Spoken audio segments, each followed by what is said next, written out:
എല്ലാവർക്കും സ്വാഗതം. ഈ റിവ്യൂ ഇഷ്ടപ്പെടുവാണെങ്കിൽ ഒന്ന് ലൈക്ക് ചെയ്തും സബ്സ്ക്രൈബ് ചെയ്തും സപ്പോർട്ട് ചെയ്യണേ. അപ്പോൾ നന്ദു സച്ചിയോട് പറയുന്നുണ്ട് സാറിനെ കാണാൻ വേണ്ടി ഒരാൾ വന്നിട്ടുണ്ട് എന്ന്. സച്ചി എഴുന്നേറ്റ് വന്ന് നോക്കുമ്പം അനിയാണ്. അനി പറയുക ഒരു സലാമൊക്കെ പറഞ്ഞിട്ട് പറയുന്നുണ്ട്, എങ്ങനെയുണ്ട് ലോക്കപ്പിൽ കിടക്കാൻ നല്ല സുഖമാണോ? എന്നെ ലോക്കപ്പിൽ കിടത്താൻ വേണ്ടി സാറിന് ഭയങ്കര ഉത്സാഹമായിരുന്നല്ലോ, അതുകൊണ്ട് ചോദിച്ചതാ. ഏതായാലും ഈ സീൻ ഒന്ന് കാണുന്നത് എനിക്ക് ഭയങ്കര ആഗ്രഹമായിരുന്നു, അതുകൊണ്ടാണ് ഞാൻ ഇങ്ങോട്ട് വന്നത് എന്നൊക്കെ പറയും. അന്നേരം അതങ്ങ് ഇഷ്ടപ്പെടുന്നില്ല സച്ചിക്ക്. അതുകൊണ്ട് തന്നെ സച്ചി ചോദിക്കുന്നുണ്ട് എല്ലാവരും കൂടി എന്നെ തേക്കുവാണോ എന്ന്. അന്നേരം അനി പറയുന്നുണ്ട് ഇതിന് തേപ്പ് എന്ന് പറയാൻ പറ്റുമോ? താൻ ചെയ്തതിൻ്റെ ഫലമാണ് ഇപ്പം താൻ അകത്ത് കിടക്കുന്നത്. ഒരാളെ ഇടിച്ചു കൊന്നിട്ടല്ലേ താൻ ഇവിടെ കിടന്ന് ഈ പ്രകടനങ്ങളെല്ലാം വെച്ചത് എന്ന് ചോദിക്കും. അന്നേരം നന്ദു പറയുന്നുണ്ട് അന്ന് അനി ഇങ്ങനെ സെല്ലിലിടണ്ട എന്ന് ഞാൻ പറഞ്ഞതാണ്, പക്ഷെ താൻ കേട്ടില്ല. മുകളിൽ നിന്ന് അന്വേഷിക്കാൻ ആൾ വരും എന്നൊക്കെ പറഞ്ഞ് ഇവനെ സെല്ലിൽ കിടത്തി. അത് കണ്ട് താനങ്ങ് സന്തോഷിച്ചു. അത് അന്നേ ഞാൻ മനസ്സിലാക്കിയതാ. അതുകൊണ്ടാണ് ഇങ്ങനെയൊരു സീൻ ഇവനെ കാണിക്കാൻ വേണ്ടി ഞാൻ ഇവനെ വിളിച്ചു വരുത്തിയത്. ഏതായാലും വക്കീൽ വന്നിട്ടുണ്ട്. ഇവൻ വന്ന് ഈ സീനൊന്ന് കാണാൻ വേണ്ടി ഞാൻ വെയിറ്റ് ചെയ്തേ ഉള്ളൂ. ഞാനാണ് ഇവനെ വിളിച്ചു വരുത്തിയത്. ഇനി താൻ പൊക്കോ എന്ന് പറഞ്ഞ് സെല്ല് തുറന്നു കൊടുക്കുന്നു. ഇറങ്ങുന്ന സച്ചിക്ക് നല്ല ദേഷ്യമുണ്ട്. അന്നേരം സച്ചി പറയുന്നുണ്ട് ഇതുകൊണ്ടൊന്നും ഞാൻ വീഴും എന്ന് കരുതണ്ട, ഇതിനൊക്കെ ഞാൻ തിരിച്ചു തരുമെന്ന് പറയുന്നുണ്ട്. അന്നേരം അനി പറയുന്നുണ്ട് തൻ്റെ മനസ്സിൽ എന്താണ് എന്നൊക്കെ ഞങ്ങൾക്കറിയാം. ഏതായാലും തൻ്റെ ഈ സ്വഭാവം വെച്ച് ഇങ്ങോട്ട് പണിയാൻ വേണ്ടി നിന്നിട്ടുണ്ടെങ്കിൽ ഈ നാടത്ര ശരിയല്ല എന്ന് പറയുവാണ് അനി. അന്നേരം നന്ദുവും പറയുന്നുണ്ട് കേട്ടല്ലോ, ഈ നാടത്ര ശരിയല്ല, ഇങ്ങോട്ട് പണിതിട്ടുണ്ടെങ്കിൽ അതിനേക്കാൾ ഇരട്ടി അങ്ങോട്ട് കിട്ടും. അതുകൊണ്ട് തൻ്റെ വക്കീലിനെ വിളിച്ചുകൊണ്ട് താൻ പോകാൻ നോക്ക് എന്ന് പറഞ്ഞിട്ട് നന്ദു അങ്ങോട്ട് പോവാണ്. അങ്ങ് തീരെ ഇഷ്ടപ്പെടുന്നില്ല സച്ചിക്ക് ഇതൊന്നും. ഭയങ്കര വൈരാഗ്യവും ദേഷ്യവും ഒക്കെ മുഖത്ത് കാണുന്നുണ്ട്.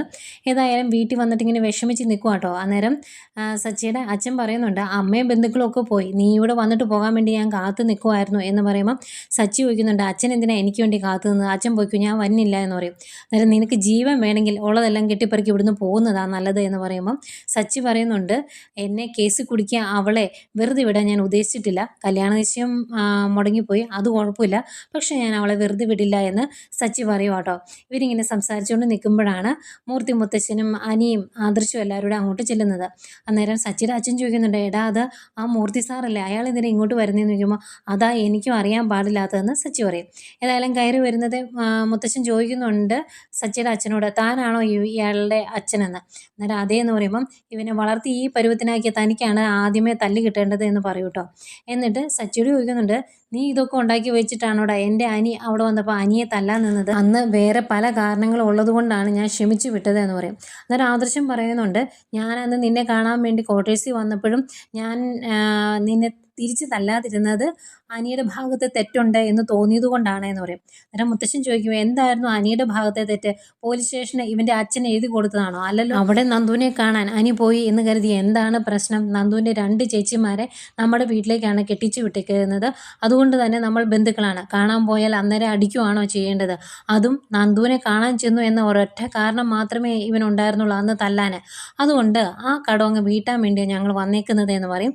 അദ്ദേഹം ആകെ ടെൻഷൻ ആവുന്നുണ്ടേ സച്ചിക്ക്. അന്നേരം മുത്തച്ഛൻ അനിയോട് പറയും അനി അതങ്ങ് തീർത്തേരെ എന്ന്. അനി ഒരെണ്ണം വെച്ച് കൊടുക്കുന്നുണ്ട് സച്ചിയുടെ കാരണത്തിൻ്റെ. അന്നേരം മുത്തച്ഛൻ പറയുവാണ് ഈ കടം അന്നേ വീട്ടേണ്ടതായിരുന്നു എന്ന്. അന്നേരം അനിയും പറയുന്നുണ്ട് ഒരു കടം ബാക്കിയുണ്ടായിരുന്നു, അതെനിക്ക് ഇത്തിരി വിഷമമായിരുന്നു, അത് ഞാനങ്ങ് വീട്ടിയെന്ന്. എന്നിട്ട് മുത്തച്ഛൻ പറയുവാണ് ഇനി നിന്നെ ഈ നാട്ടിൽ കാണരുത്, ഇനി ഈ നാട്ടിൽ നിന്ന് വേറെ എന്തെങ്കിലുമൊക്കെ ഒപ്പിച്ചു വെക്കാമെന്ന് എന്തെങ്കിലും മോഹം ഉണ്ടെങ്കിൽ നിനക്ക് എന്നെ നന്നായിട്ട് മനസ്സിലായിട്ടില്ല. ആൾക്കാരെ സഹായിക്കുന്ന ആനന്ദമൂർത്തിയെ മാത്രമേ നിനക്ക് അറിയത്തുള്ളൂ, അതല്ലാത്തൊരു മോഹം കൂടി എനിക്കുണ്ട്. ഇപ്പം നീ സസ്പെൻഷനിലല്ലേ, ഇനി അത് ഡിസ്മിസിലാക്കാനും എനിക്കറിയാം എന്നിങ്ങനെ പറയുക. അദ്ദേഹം അയ്യോ സാറെ ചതിക്കരുതെന്ന് പറയുവാണ് സച്ചി. അന്നേരം പറയുന്നുണ്ട് ഞാൻ അങ്ങനെ ഒരു കാര്യത്തിലേക്ക് ഇതുവരെ പോയിട്ടില്ല, അതുകൊണ്ട് ഉള്ളതെല്ലാം കെട്ടിപ്പറക്കി ഇന്ന് തന്നെ ഈ നാട്ടിൽ നിന്ന് പൊയ്ക്കോണം എന്ന് സച്ചിയോട് പറയും.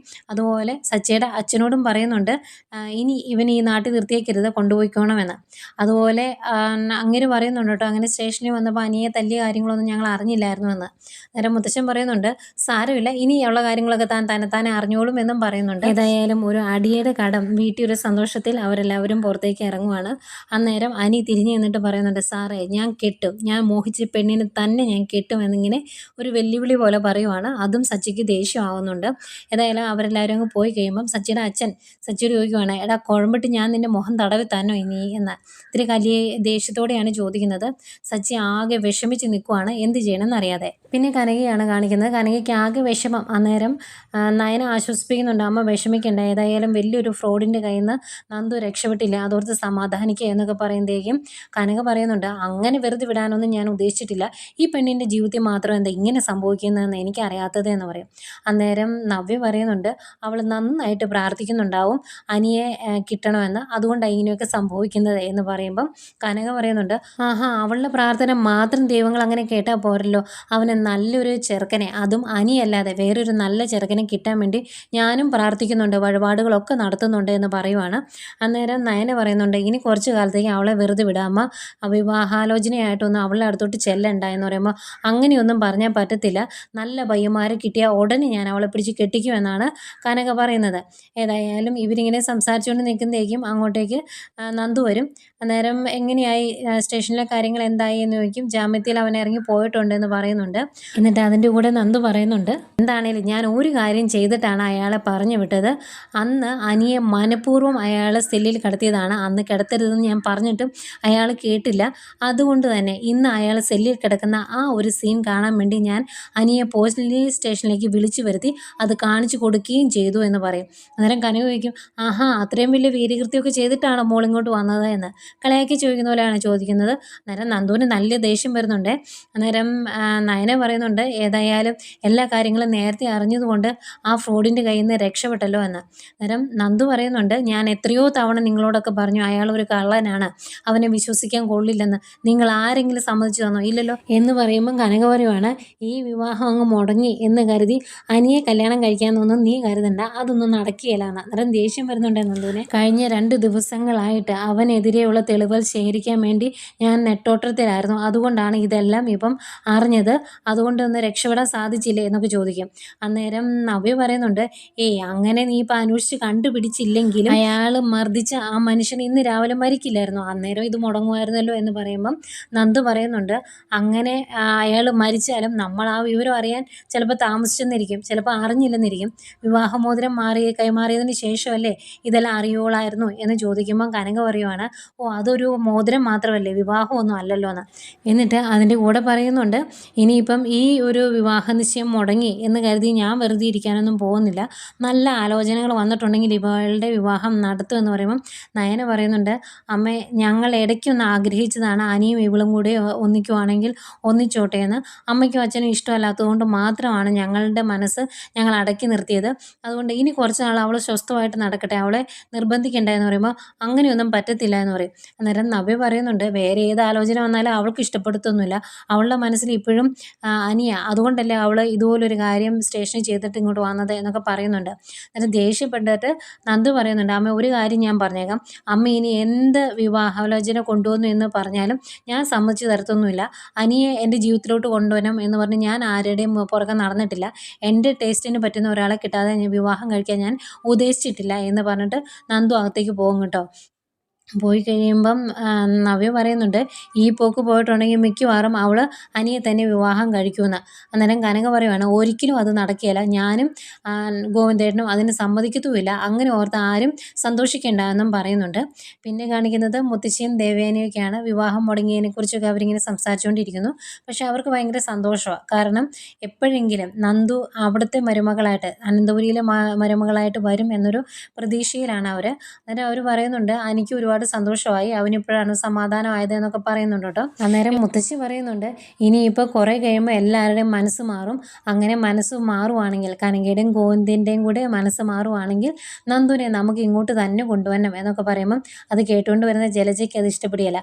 അന്നേരം ജലജ പറയുന്നുണ്ട്, അതേ, നന്ദുവിൻ്റെ അച്ഛനും അമ്മയ്ക്കും മാത്രമല്ല ഈ വിവാഹത്തോട് താല്പര്യക്കുറവ്, ഇവിടെ ഒരുത്തിയുണ്ട് ജാനകി എന്ന് പറയുവാണ്. അന്നേരം മുത്തശ്ശി പറയുന്നുണ്ട്, ആരെയും എതിർത്തുകൊണ്ട് ഈ വിവാഹം നടത്തണമെന്നൊന്നും ഞങ്ങൾക്ക് ആഗ്രഹമില്ല, കാത്തിരിക്കുമ്പോൾ എല്ലാവരുടെയും മനസ്സ് മാറും എന്ന് പറയുക. ഇവരിങ്ങനെ സംസാരിച്ചുകൊണ്ട് നിൽക്കുന്നതായിരിക്കും നയന വരും. അപ്പം നയനയോട് അവിടുത്തെ വിശേഷങ്ങളൊക്കെ ചോദിക്കുന്നുണ്ട്, അമ്മയ്ക്ക് ഇത്തിരി വിഷമമായി എന്നൊക്കെ പറയുന്നു.